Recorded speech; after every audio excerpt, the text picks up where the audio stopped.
पर उस साधक की क्या गति होगी जिसका मन, बुद्धि, चित्त, अहंकार ये वश में नहीं है और वो साधना करता है, नाम जप करता है, सत्संग करता है, स्वाध्याय करता है, पर इंद्रिय विजयी नहीं है, मन विजयी नहीं है। तात्पर्य है कि वो नरक तो जाएगा नहीं क्योंकि नाम जप करता है। कि यदि कोई भी नारायण कृष्ण हरि बोलता है, गले में कंठी बांधे, वैष्णव है, भगवान का दास है, भूल करके मत जाना, तो नरक तो जाएगा नहीं। क्योंकि किसकी क्या गति होगी इसका निर्णय तो सिर्फ भगवान कर सकते हैं। पहली बात है कि उसकी दुर्गति नहीं होगी। जिसको अंत काल में भगवान का स्मरण नहीं होता उसका कहीं पतन तो नहीं हो जाता। भगवान जुड़ना देखते, तो भगवान उसका पतित होना नहीं देखते, भगवान उसका चित्त से जुड़ना देखते हैं। राहत न प्रभु चित्त चूक किए की, करत सुरत सवार ये की, हृदय की बात देखते हैं। जितनी उसकी स्थिति भजन में बन गई है उसके नीचे वो गिर ही नहीं सकता। बहुत बढ़िया बात है।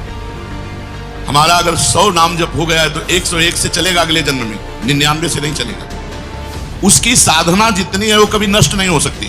चाहे जितना बड़ा पाप बन जाए उस पाप का उसे दंड भोगना पड़ेगा, लेकिन उसकी साधना नष्ट नहीं होगी। ये इस मार्ग का बहुत बड़ा सपोर्ट है कि मानो हम दिन भर भजन किया, हमसे शाम की गलती हो गई तो बोले दिन भर का भजन नष्ट हो गया। नहीं, आपका भजन दिन भर का वो है और जो आपकी गलती हुई वो अलग है। गलती का आपको प्रायश्चित या दंड भोगना पड़ेगा और भजन आपका सुरक्षित है। भक्ति बीज पलटे नहीं जो जुग जाए अनंत, ऊंच नीच कुल उपजय होए संत को संत। वो कभी ऐसा नहीं हो सकता कि इतना भजनानंदी अब भ्रष्ट हो गया तो वो पतित हो गया, नीच और दुर्गति, अरे सब बेकार, कुछ नहीं। जो गलती हुई उसका दंड मिलेगा और जहां से वो भजन कर रहा है वहीं से उसकी भजन की स्थिति आगे बढ़ेगी और ये उसका आखिरी जन्म होगा। तेजी से भजन करके भगवत प्राप्त हो जाएगा। तो अर्जुन जी ने पूछा था कि फिर क्या उसका पतन हो जाएगा?